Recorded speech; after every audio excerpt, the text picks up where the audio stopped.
Hi everyone, this is Food by Faith and welcome to my kitchen.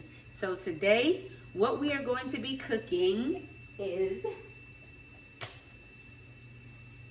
glazed rutabaga and baked chicken. So come along with me, let's have a little fun, and let's get some dinner cooked, all right? All right, family, as I told you before, we are going to make a glazed rutabaga and baked chicken. So we're going to start with our baked chicken, and while that is in the oven, then we'll begin with our rutabaga. So we are going to use some of my special seasoning for our chicken, sorry about that, as well as some garlic and sun-dried tomato oil. So what I have here are some chicken legs, and you guys can use any part of the chicken that you would like.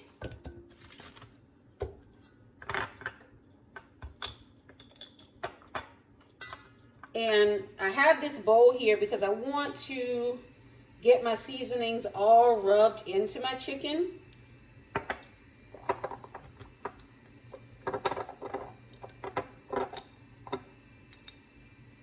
And even though we know that the chicken fat has oil in it, I always like to add just a little bit of my flavored oil.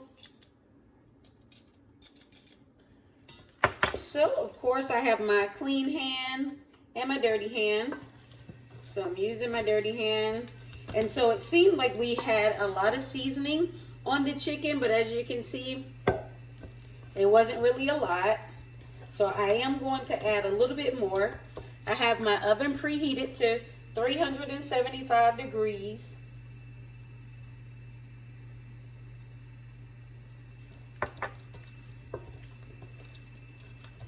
And the reason why I have it at 375 instead of 425 like I usually have it, and I'm not cooking these on a rack this time around, is because our rutabaga is going to take about 30 minutes to cook.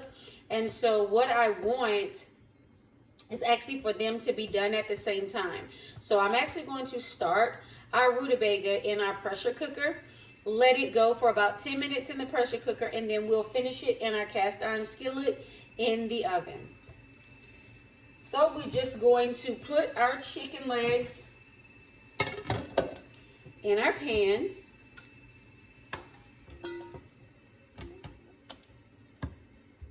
And we're going to place them in the oven.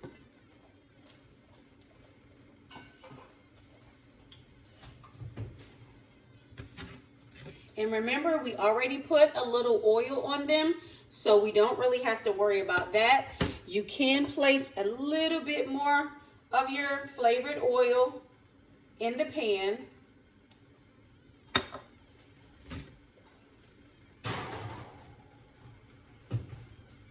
And in the oven it goes. I'm going to wash my hands up, and then we're going to come back and get started with our rutabaga.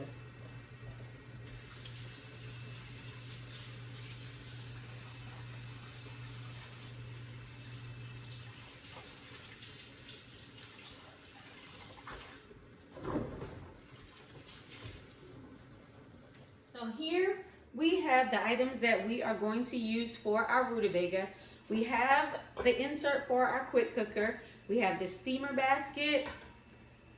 We have one large rutabaga. And when we go to take our rutabaga out, the items that we are going to use for our glaze is brown sugar, soy sauce, and about a tablespoon of lemon jelly. And the reason why I'm using the lemon jelly is because I want a little bit of contrast between the sweet and the tart for the glaze. And when you put the soy sauce, the brown sugar, and the lemon jelly together, it gives you all of those flavor profiles. So just stay with me, it's gonna be amazing. So what we are going to do is we're going to peel our rutabaga.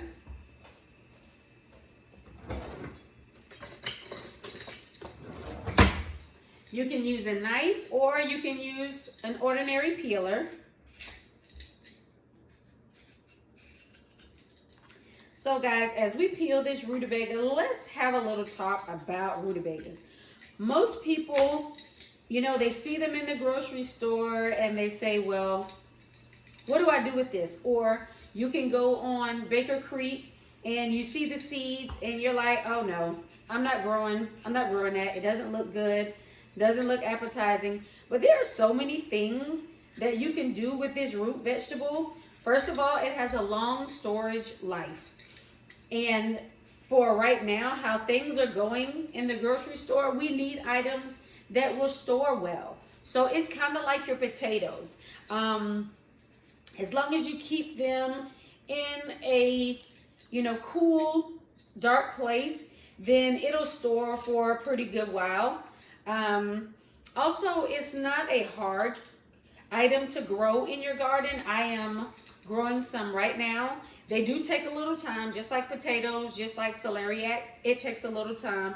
And today, I'm choosing this recipe over some of your standard recipes because y'all know I like things to be a little different. So a lot of times when you go and you look up recipes for rutabagas, you can find rutabaga fries, you can find mashed rutabaga, and roasted. So what I wanted to do is just do a little bit of something different. The scent that I get from this, it gives you the scent of turnips. And you seriously got to put your back into it when you are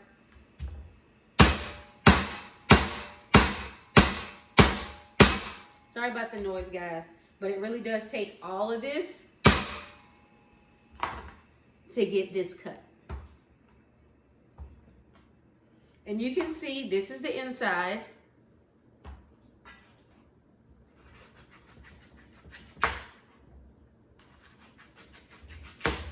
And we're just going to cut it up, give ourselves some nice cubes. And again, be very careful and make sure you have a sharp knife.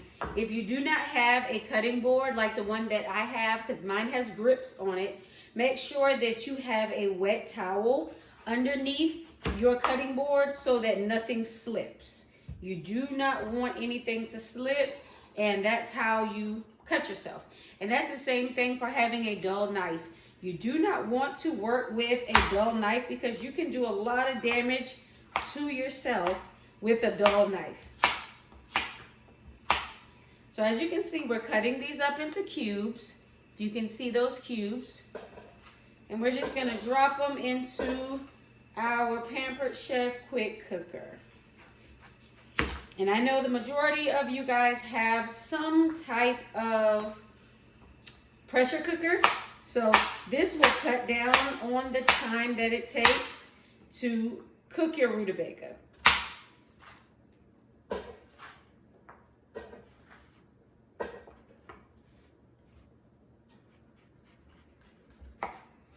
And a little bit of peel left there, so we're going to just get that off.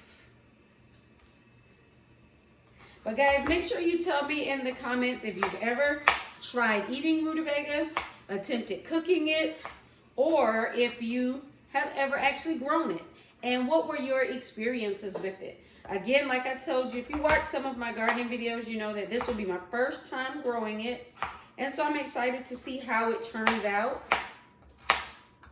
Of course, we all know that you can buy them in any grocery store, but I would like to see what it's like to grow my own.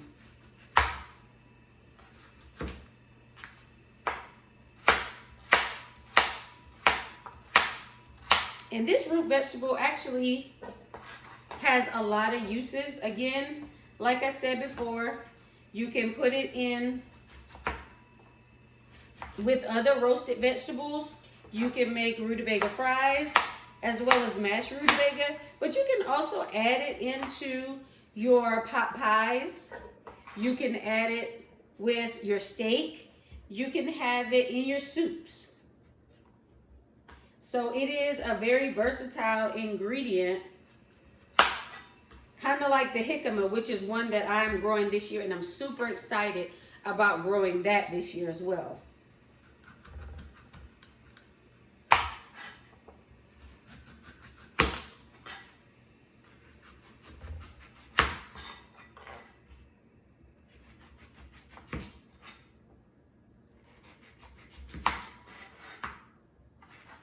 you guys can kind of hear as I cut through this how tough this is.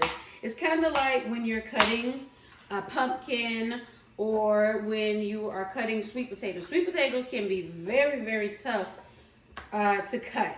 And sometimes the bigger they are, you know, you really have to put some strength in cutting them up. But that also lets you know that it does take a little bit of time to get this cooked up. And that's why we are putting it in our quick cooker first.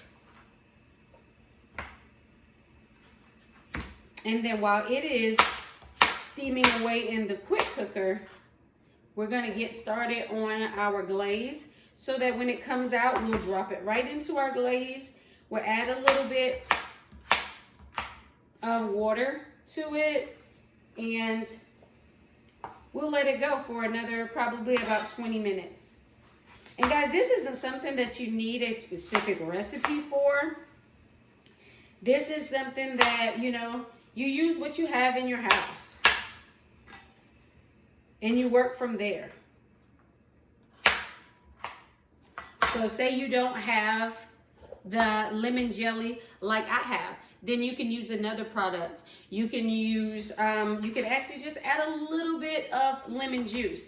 But I like the lemon jelly because, of course, it has the sugars and things in there. So it will add another element of sweet but sour as well. So we are ready to place this in our quick cooker. We will set the time for 20 minutes and then we'll be right back.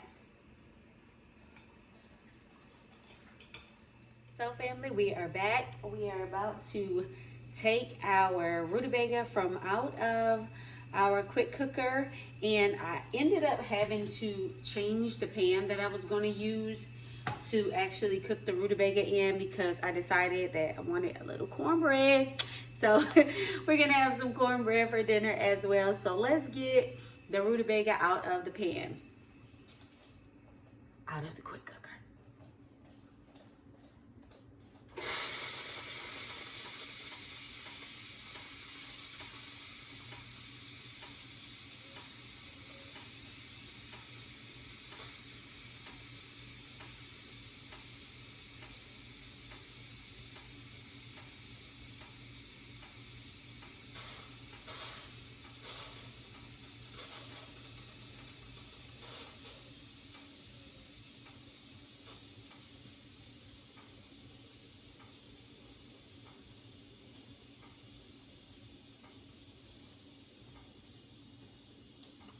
And guys, my quick cooker has a feature on it that until you let all of the pressure out of it, the button does not release so that you can open it. I know that I'm a little far away from you guys, but I'll be back over soon.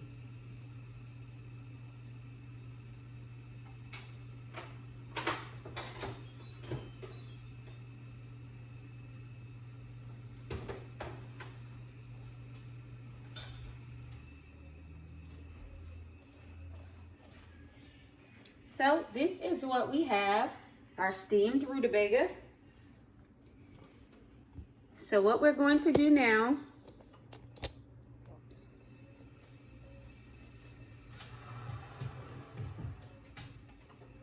I'm going to get my pan out of the oven so that I can go ahead and put my cornbread in there. Because I have my cast iron skillet.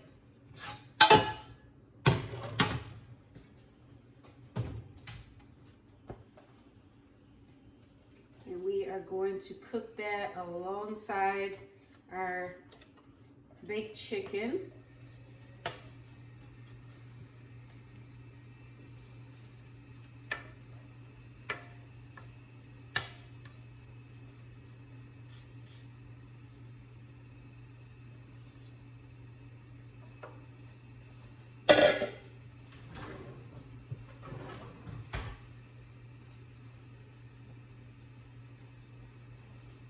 So I'm going to go ahead and place this back into the oven.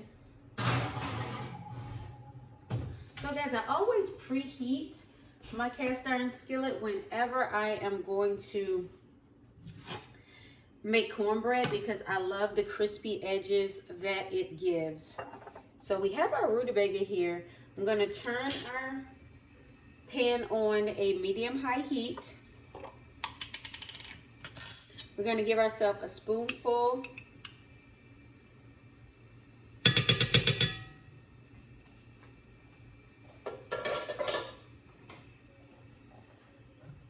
of our lemon jelly.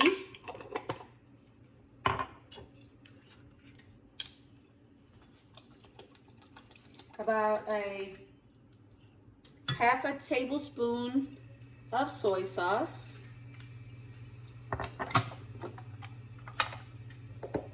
And then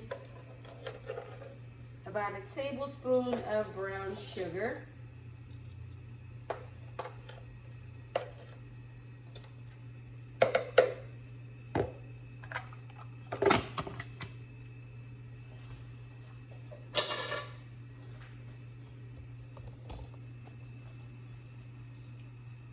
And as the jelly melts, we'll be able to get this all mixed in.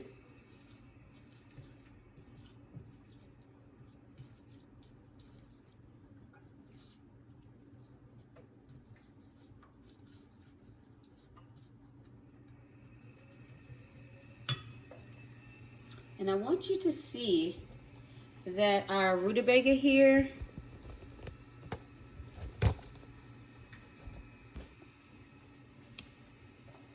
how tender they are. I was going over to get a knife, but I actually have some skewers right here.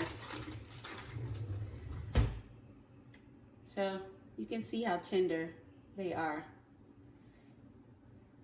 And we steam them in our quick cooker for 15 minutes.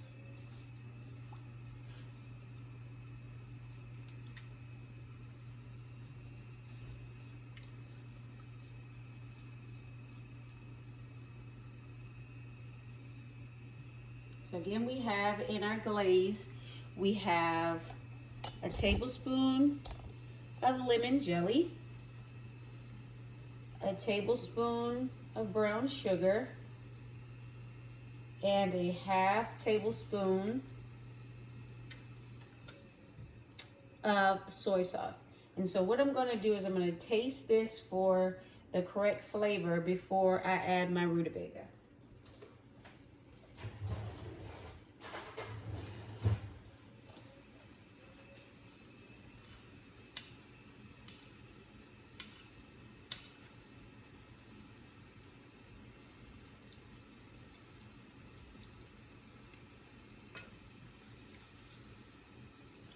So that flavor is really good. So we're gonna go in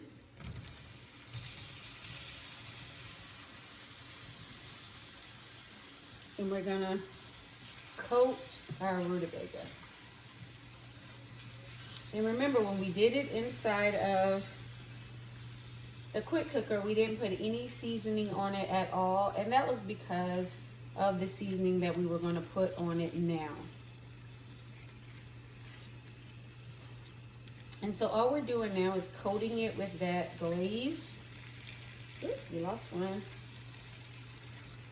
And remember, we had it on medium heat. What we're going to do is we're going to turn that heat down to low, because we don't want our glaze to stick to the pan. We want to be able to continue to come through and coat our rutabaga. And again, this is already cooked. So all you're doing is cooking the glaze onto the rutabaga.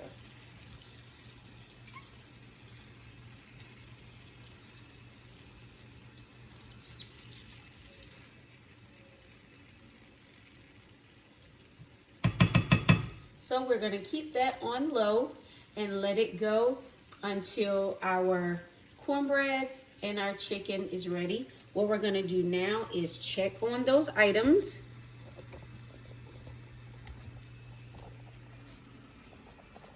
Let's take a look-see and see what's going on in there. So our chicken is looking pretty good. But of course, we just put our cornbread in. And we'll let that go for about 20 minutes. And then I'll bring you guys back.